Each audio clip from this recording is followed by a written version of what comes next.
Ladies and gentlemen, this is Salvador here on Wrestle Vault, and I am completely fired up. How on earth did WWE allow Randy Orton to pull off that sly, low-down RKO out of nowhere to steal the Elimination Chamber victory?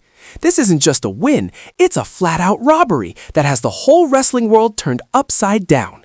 Fans are flooding social media, demanding answers. And if you're just as upset as I am, you'll want to hammer that like button, drop your hottest thoughts in the comments, and share this video with every wrestling fan you know.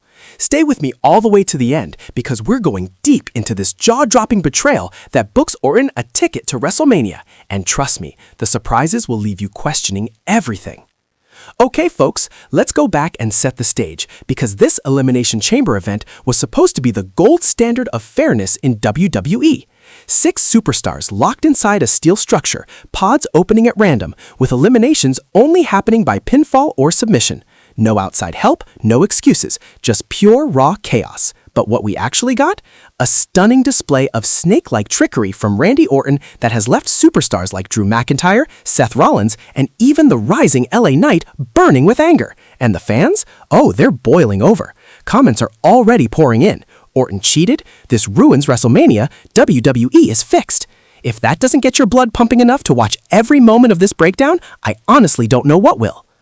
Hello viewers, if you're new here, please don't forget to like and hit the subscribe button for daily updates on WWE. First, let's talk about how we got to this Elimination Chamber match. It's 2026, and WWE has been building towards this for months. Randy Orton, the Apex Predator, the Legend Killer, has been on a serious roll lately, but talk in the locker room hinted that maybe his best days were behind him. Remember when he got hurt? The man was away for over a year, and plenty of people said he'd never get back to the top. But Orton, he crept his way back in, picking off mid-level guys with those RKOs that seemed to come from thin air. His promos were sharp as a knife, cold, calculated, and full of promises to strike when nobody expected it, and he made good on every single one of those promises inside the chamber. The match had a loaded lineup. Randy Orton, Drew McIntyre, the Scottish Warrior who's been tearing through everyone with his Claymore kick, Seth freaking Rollins, the Visionary whose curb stomps have ended many careers, LA Knight, the megastar who's been shooting up the ranks with his hard-hitting style, Kevin Owens, the prize fighter famous for his bone-crushing stunners and frog splashes, and finally the powerhouse Bobby Lashley, whose spears hit like a freight train at full speed. This was no regular match. This was for a guaranteed title shot at WrestleMania, the biggest stage in all of wrestling. The stakes? Through the roof. The tension? You could feel it in the air. As the event got underway in Perth, Australia, WWE took the show all the way down under for this one, and the crowd was absolutely electric with over 50,000 fans chanting and roaring. The chamber structure came down like a giant waking from a deep sleep. Those chain-link walls, the solid pods, the cold, unforgiving steel floor, it's a torture device dressed up as a wrestling ring. Commentators Michael Cole and Pat McAfee were building the excitement, but even they had no idea just how much anger was about to be unleashed. The match opens with Drew McIntyre and LA Knight starting things off in the ring, as decided by the random draw. McIntyre, standing 6'5" and weighing 275 pounds of solid muscle, charges at Knight like a bull seeing red. Knight, never one to stay quiet, dodges and fires back with sharp elbows. Yeah, the crowd shouts along with his catchphrase. They go back and forth, Knight trying for his BFT early on, but McIntyre muscles out and throws him hard into the steel chains. The sound? Like a crack of thunder. Blood starts dripping from Knight's forehead almost immediately. This is Elimination Chamber, folks. It's not for the soft-hearted. Then the first pod swings open. Kevin Owens explodes out like an animal set free. He goes straight after McIntyre, old enemies colliding with pop-up powerbombs and cannonballs off the top rope. The crowd leaps to their feet, chanting "Fight forever." But Owens isn't just throwing punches. He's thinking ahead, breaking down both men with his rough and tough style. Meanwhile, back in their pods, Orton paces like a caged snake. Seth Rollins smiles to himself with confidence, and Lashley looks like he's ready to tear the place apart. 5 minutes go by. The buzzer sounds. Second pod, Bobby Lashley. The Almighty walks in and everything falls apart. He spears Owens through the ropes, nearly ripping the chains apart. Lashley then picks Knight up for a long, delayed vertical suplex that feels like it lasts forever. McIntyre tries to step in, but Lashley takes over, eliminating Lashley first with a hurt lock that forces him to tap out. 1 gone, 5 remaining. The fans boo loudly. They loved LA Knight's energy, and seeing him go that early, that's the kind of thing that gets people riled up. Now the ring has turned into a full-blown war zone. Owens and McIntyre briefly join forces against Lashley, an unlikely team born out of pure survival. They double suplex him down onto the steel grating outside the ring. That hurts just to watch. Lashley's back hits with a horrifying thud. But the big man fights back, spearing McIntyre right into a pod wall and cracking the clear panel. The camera catches it all up close, pieces flying, McIntyre gasping for breath. The buzzer sounds again. Seth Rollins enters. The architect, dressed in sharp black and gold gear, stomps the mat like he's calling on something fierce. He curb stomps Owens right away, but KO kicks out at 2. Rollins then hits a pedigree on Lashley, but still can't get the pin. The pace is wild now. Bodies are going everywhere. McIntyre catches Rollins midair with a claymore, what a counter, and goes for the pin? No, Rollins gets his foot on the rope. The referee's decision is tight, and the crowd is split right down the middle. Some cheering for the toughness shown, others screaming that something's off. And then the last pod opens. Randy Orton. The Viper slides out slowly and calmly, his eyes scanning every corner of the ring. No panic. That's always been Orton's way, getting inside your head before anything else. He slips in, sidesteps a spear from Lashley, and bang, RKO on Lashley out of nowhere. Pin, 1, 2, 3. Lashley is out. The crowd can't believe it. That was way too fast for someone that dominant. Now it's down to 4. Orton, McIntyre, Rollins, and Owens. Any trust between them vanishes instantly. Owens stuns McIntyre, but Rollins breaks up the pin.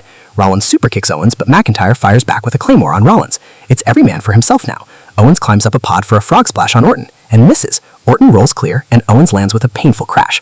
Orton pounces. RKO on Owens, eliminated. Down to 3. Orton, McIntyre, and Rollins.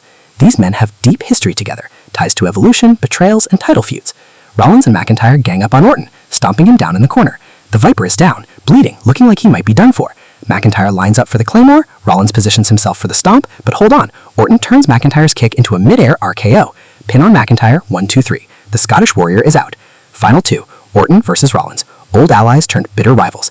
They size each other up, trading shots back and forth. Rollins connects with a buckle bomb, then follows up with a frog splash. Orton kicks out. Rollins goes for the stomp, Orton gets out of the way, tries a punt kick, blocked. The crowd is deafening. This is awesome, rings out through the entire arena. Rollins climbs to the top of a pod, going for a big high-risk move. He's up about 15 feet, ready to fly. But Orton, the crafty Viper, shakes the chains underneath him, causing Rollins to lose his footing. As Rollins comes falling down, Orton catches him in midair. RKO out of nowhere. The whole ring shakes from the impact. Pin, 1, 2, 3. Randy Orton wins the Elimination Chamber. The arena goes off, half the crowd cheering for the legend, half booing what they see as a dirty win. Orton stands tall, lifting his arms as fireworks go off around him. But here's where the real anger starts, folks. A replay shows that Orton may have used the chains illegally to knock Rollins off his perch. Was that a legal move or a dirty shortcut?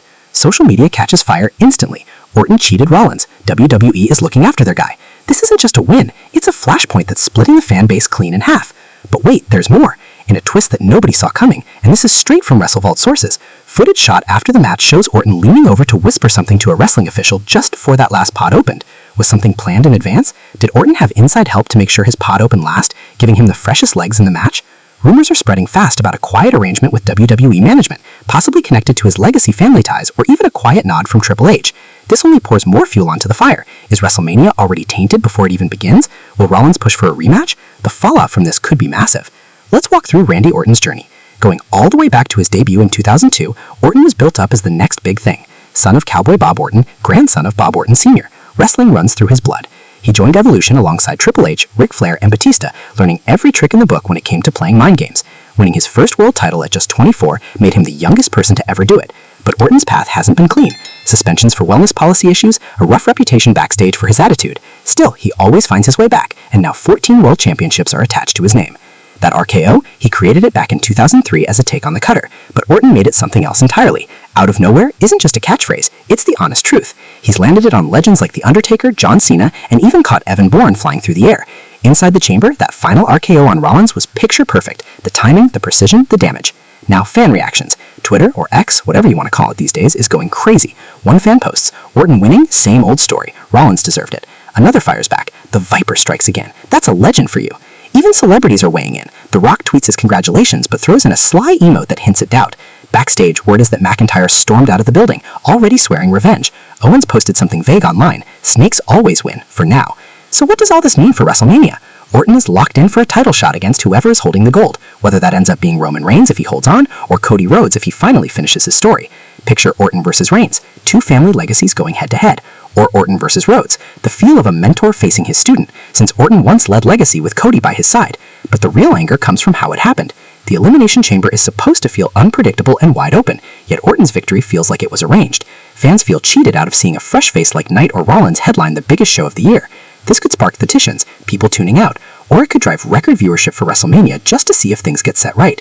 Going deeper into the strategy of the match, Orton's plan was simple. Save your energy inside the pod, then strike with purpose. Compare that to Rollins taking huge risks from up high that ended up costing him everything. McIntyre relying on raw power wore him down before the end even came. It's a lesson in how smart wrestling can beat hard wrestling every time. Looking at history, Orton also won the Chamber back in 2014, with Daniel Bryan being the last man he eliminated. The similarities are hard to miss. That 2014 victory led to a three-way main event at WrestleMania 30. Could 2026 follow the same kind of path?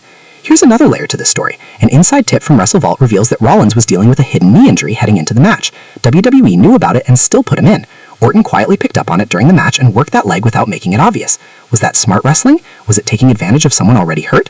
Fans are divided, and honestly, it makes this whole thing even harder to swallow. Fan theories are flying out too. Some believe Orton is quietly putting together a new group, maybe even bringing Evolution back to life with some of today's younger talent. Others are predicting a full heel turn at WrestleMania, where he flips on the fans who have been cheering him. As for where WrestleMania goes from here, the card is shaping up to be something special. Orton's spot in the title match guarantees fireworks. Whether he plays the hero or the villain could depend entirely